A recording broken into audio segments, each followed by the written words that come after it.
What's up? It's your girl Amazing Grace Daily, and we're back with another video. I got a ring light.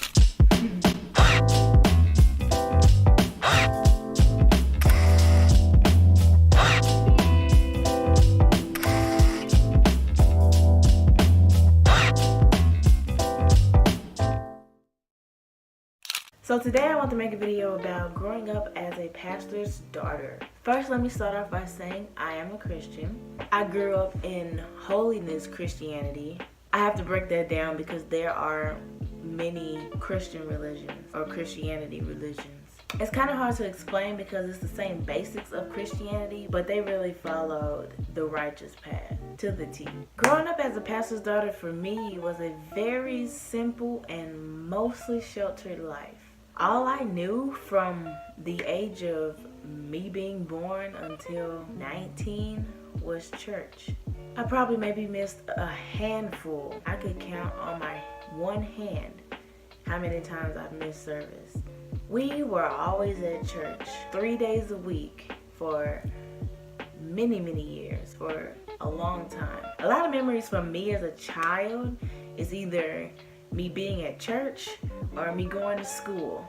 Keeping in mind, I'm the last sibling of 5, so it kind of in turn made me grow up as an only child. So going to church for me was always fun because we had a lot of young kids that were around my age that went to my dad's church, and so there was a time that I could be around kids my age. And within his church, there were only 2 girls that he even let come to my house to play with me. Okay. The only times I've only really felt different from other kids or people was when I went to school. Within holiness Christianity, and not just Christianity because not every Christian follows this rule, but in holiness Christianity, women aren't supposed to wear pants. So I couldn't nor was allowed to ever wear pants. So I was always wearing skirts to school. But when I was in elementary school, this wasn't really a problem because I went to a charter Christian school where girls were only allowed to wear skirts anyway. But I do remember my 5th grade year, like all of my girlfriends were joining like cheerleading and stuff like that. Like 2 of my best friends at the time wanted to join cheerleading, and like I was just so scared that I wasn't gonna be able to do it because like they had to wear shorts because it was the elementary cheerleaders. They didn't wear the skirts and stuff. Because they wore the skirts, I would have been all up in there, but it was a team that wore shorts. So I was really scared that my dad wasn't gonna let me do it. I just remember them having the cheerleading tryouts, and I end up, since my mom worked at the school I went to and she had to stay extra anyway to grade papers and do stuff like that, I would always have like an extra hour or so after school to, you know, run around with other teachers' kids. But anyway, they had cheerleading tryouts after school one day, and I just decided I was just gonna go. I ended up going to cheerleading tryouts, and I filled out the paperwork and everything like that, and I got all the information before I went to my parents. The first thing I went to was my mom, and I asked her if she thought I could do it, and she was just like, she didn't know if my dad was gonna let me. We eventually kinda convinced him to let me join, so I ended up joining. But I kinda always felt like the odd person out, particularly at this time. They had them wearing like short shorts. Like it was these red shorts that you could only find at a certain store. You had to go to the mall to get them and stuff like that. I'm sitting up here thinking my dad is never gonna let me wear these shorts. What ended up happening is I had to wear red basketball shorts, which was kind of embarrassing because a whole team has the same shorts, the same shirt, the same everything, and I'm sitting up here, I got the same shirt, but I'm wearing long basketball shorts. That's clearly basketball shorts. And so I was kind of embarrassed about that. And then another thing is I never actually got to cheer at a football game because at this time, you know, football games are on Friday, and at this time we had services 3 days a week, which was Sunday, Wednesday, and Friday, and I could never miss church to go cheer. So I only could cheer for pep rallies, and then later had to quit mid-season because I had an asthma attack, which had nothing to do with cheerleading. But what I can say is I just remember in elementary school, getting into a lot of conversations about religion and Christianity, what I believed in. I really answered a lot of questions from kids my age who parents maybe didn't go to church and they didn't get to hear. I was that voice of debate and reasoning to a lot of things, and I just remember getting into a lot of conversations about Christianity and why I wore skirts all the time or skirts all the time. One good thing about my dad and the way he taught, he would not judge you. Like, I was never the type of person that would try to just throw Christianity at people. Like, I'm the type of person that you're gonna believe what you want to believe, you know,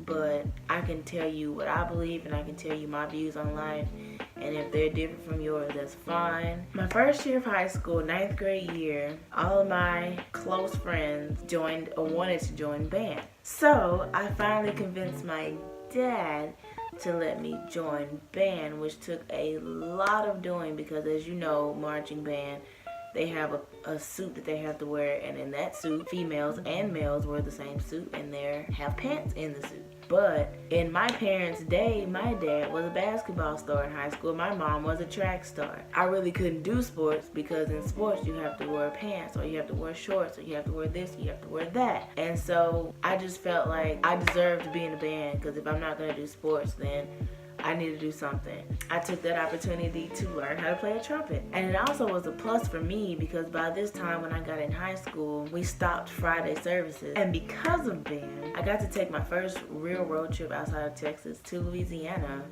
to Grambling University with the marching band. Another thing about being a pastor's daughter taught me a lot about my mindset. A lot of people would think after hearing all of this that I just said, since I was a preacher's kid, that I was this bad little kid or I was always into something. One thing I've always admired about myself is that I've always had a level-headedness, a level head for certain things. Now, I wasn't always innocent, but the things I did to me wasn't as bad as I've never wanted to sneak out the house. I've never snuck out the house. I was always where I said I was. Now, was I always with the people I said I was with is a different story. I think I went through all the major moments teenagers have with their parents, but my arguments were more over simple things. I feel like when I turned 16 was when I felt like I should have been able to do a lot more, but I don't feel like that had anything to do with me being the pastor's daughter, more so of me just being a daughter to an overprotective father. But I always kept a level head because I knew eventually I'll be grown and eventually I'll be able to do what I want to do. So I guess definitely having older and Christian parents kind of level-headed me in a lot of ways, not be too upset because I knew that eventually I will be grown and I'll be able to do what I want. But now that I'm grown, I really can say I really appreciate my childhood and the way I grew up. I could have ended up in a lot of stuff, but I feel like having older Christian parents, it kept me focused on the bigger picture instead of just temporary decisions for temporary action. You know, because sometimes temporary decisions can affect future blessings. And so with that in mind, having God in my life at such an early age and just heavily ingrained in me kept me out of a lot of stuff. And I'm just so happy that I was not one of those kids that wanted to just break free, do all of this wild stuff and sneak out and want to do all of that. I was so happy that I had no intentions on doing any of that. I am an old soul at heart. People really thought I moved out just so I can be wild and do all kind of things in my apartment. I literally got an apartment at 19 and stayed at home. I did not even go to a club until I was 21. So now I'm 23 and I can say that I haven't been to church in about 2 years. Unintentional at first. I've been searching for a lot of answers and I feel like I really kind of just lost touch with the way I was as a kid. I'm still a Christian, don't get me wrong, but I just have a lot of soul searching I need to do with myself and a lot of acceptance I need to do with myself. Talking to God in general more. It's funny because I really legit just had a conversation this morning before I filmed this video with my mom about Christianity because she brought it up and I already knew I was finna film this video. And she didn't know that, and it's funny how we had that conversation. But I probably have more childhood story times to get more in depth in it. I didn't want to say too much in this one. I really just wanted to touch on a few things that were on my mind that I was thinking about in my childhood about growing up as a pastor's daughter. But I'll get into more detail about certain childhood things that happened that probably tie into this video, but I just don't want to say everything here. If you've watched this video all the way through, please leave a comment. I have a lot of people in my life that tell me all the time that they watch my videos and that they look forward to me posting, but the way YouTube works is I don't always see the whole total tally of views. I don't see it shown in the views. So if you will please leave a comment down below.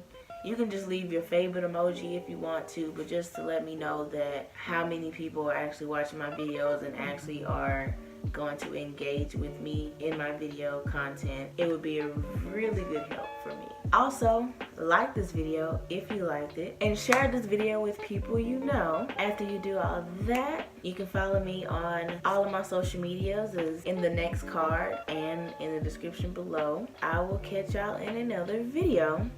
Bye.